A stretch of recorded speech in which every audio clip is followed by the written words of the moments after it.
oras na to, Lord, lumalapit po ako sa iyong harapan. Nagtitiwala, anuman po ang mga karumihan, patuloy na humingi ng kapatawaran. Lord, salamat po sa lahat ng ginagawa niyo sa mga buhay namin. Salamat sa panibagong pag-asa. Salamat, Panginoon, na binigyan niyo kami ng pagkakataong gisingin sa bawat araw. Panginoon, patuloy po akong lumalapit. Inilalapit ko po ang bansa namin.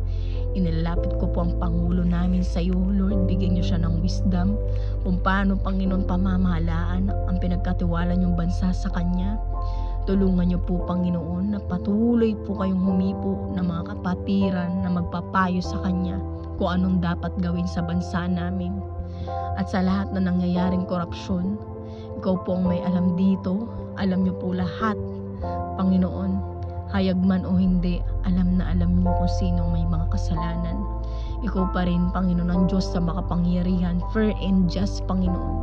Magkaroon din ng relasyon sa iyo yung mga taong gumagawa ng kamalian, mga taong nangungurap, Panginoon. Lord, sa lahat, Panginoon, na mga apektado kami, mga mamamayang Pilipino, apektado, Panginoon, tulungan niyo kami, alisin niyo yung galit, alisin niyo yung puot, bagkos magkaroon kami ng puso na mapagkumbaba sa iyong harapan, sapagkat sinasabi niyo, nung kung kami lahat ay magkakaisa, tatalikuran ng mga maling gawa, Panginoon, at tatawag sa iyo, pakikinggan niyo ang aming bansa, pakikinggan niyo ang aming dasal, paahunin niyo ang aming bayan, Panginoon, sa kahirapan, paahunin niyo sa korupsyon, paahunin niyo, Panginoon, tulungan niyo po magkaisa ang mga pamahalaan, ang mga niluklok niyong leader sa bawat lalawigan ng bansa namin. Hindi niyo hayaang magkanya-kanya, Lord. Tulungan niyo po ang mga proyektong kanilang mga tinatatag, Panginoon, hindi pang sariling hangarin, bagkus, Lord, para sa bayan na makikinabang, Panginoon. Tulungan niyo lahat ng mga buwis na mga naiaambag, tulungan niyo pong mapunta sa dapat ng paglagyan.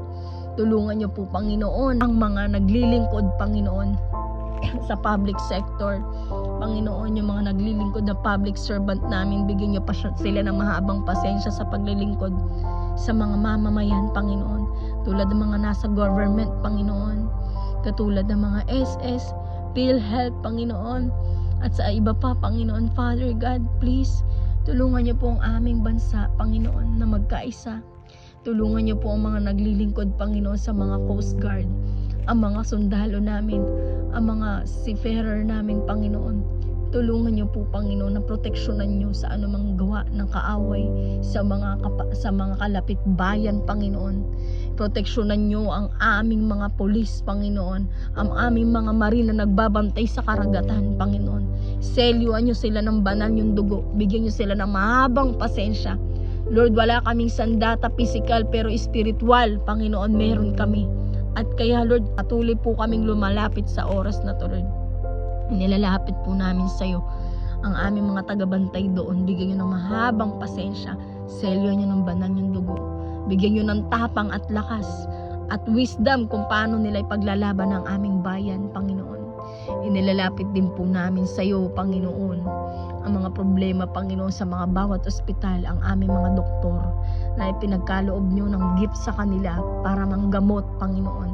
Ang mga ospital, tulungan niyo po, Panginoon, na magkaroon ng mga awa sa mga walang pambayad, bagkus gamutin na may puso, Panginoon. Sinasabi niyo sa mga huling panahon, Panginoon, tulungan niyo po, Panginoon, na kahit na nahihirapan kami, magkaroon pa rin kami ng kababaang loob, Panginoon, sapagkat sinasabi niyo sa mga huling panahon, magiging ganid sa pera ang mga tao. Panginoon, wala kaming Diyos na makilala kundi ikaw lang, na makapangyarihan, na nakakapagpagaling, Panginoon, kundi ikaw lang, Ama naming Diyos. Hallelujah, Jesus, Jesus. God, tulungan niyo po yung mga walang pambayad, Panginoon, sa ospital. Tulungan niyo pong ipuin niyo na mahumipo kayo ng tao may kakayanan para tulungan sila. Tulungan niyo po maayos nila yung mga papeles nila para ma-discharge na sila. Tulungan niyo po, Panginoon, yung mga walang trabaho, mga tambay, Panginoon. Tulungan niyo pong humipo rin kayo ng taong may kakayanan para bigyan sila ng trabaho. At ang bansang ito magkaroon ng proyekto, pababae ng qualification para maraming may trabaho at wala ng tambay.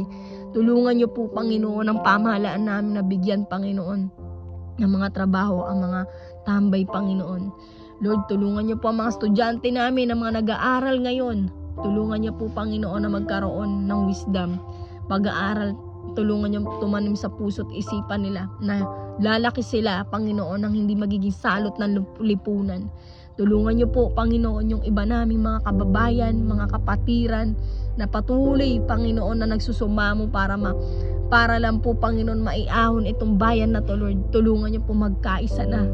Tulungan niyo pong kilalanin ka bilang Panginoon tagapagligtas.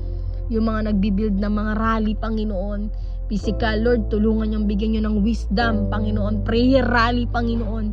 Yung magsusumamo, yung mga uusap, Panginoon.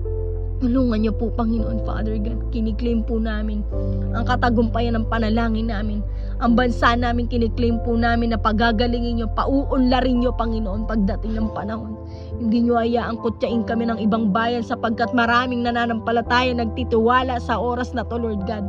Marami kang anak na umiiyak, Panginoon, para lang po, Panginoon, maunlad tong bayan na to. May pag-asa pa, Lord, dahil meron kaming ikaw, Panginoon. Kaya nagtitiwala kami, Panginoon, na ang bansang ito uunlad, Panginoon. Hindi nyo hayaan na aalis, pangangalakal ang mga tao, nagiging OFW, bagko sa susunod, ang ipangangalakal na namin produkto. Kami na po yung mag-e-export sa iba't ibang bansa, Panginoon. Tulungan nyo pong kung mayroong, Panginoon, na may wisdom dito, tulungan nyo po magkaboses, Panginoon. Father God, please, Lord, sinasabi nyo na kung meron man, kung kami ay magkakaisang magtitiwala, sasambahin at tatalikuran yung mga maling gawa, yung pagsamba sa ribulto, Lord. Pakikinggan mo yung bayan namin, pagagalingin yung aming bayan, Panginoon. Sapagkat ayaw na ayaw nyo na sumasamba sa mga ribulto. Yan po yung isa sa tinitignan nyo. Kaya Lord, tulungan nyo po ang bansang ito ay kilalanin ka bilang Panginoon tagapagligtas. Yung hindi nakikita pero nararamdaman. Yung hindi nakikita pero makapangyarihan ka, Panginoon. Father God, tulungan nyo po ang iba pa naming kababayan na maniwala kahit hindi ka nakikita. Maniwala kahit walang imahe, Panginoon. Kaya we glorify you, Lord. We glorify you. We praise you. We claim, Panginoon. We claim, Panginoon, ang aming bayan ay pauunlarin nyo. Ito pong aming dalangin sa pangalan ni Jesus. In Jesus' name, Amen.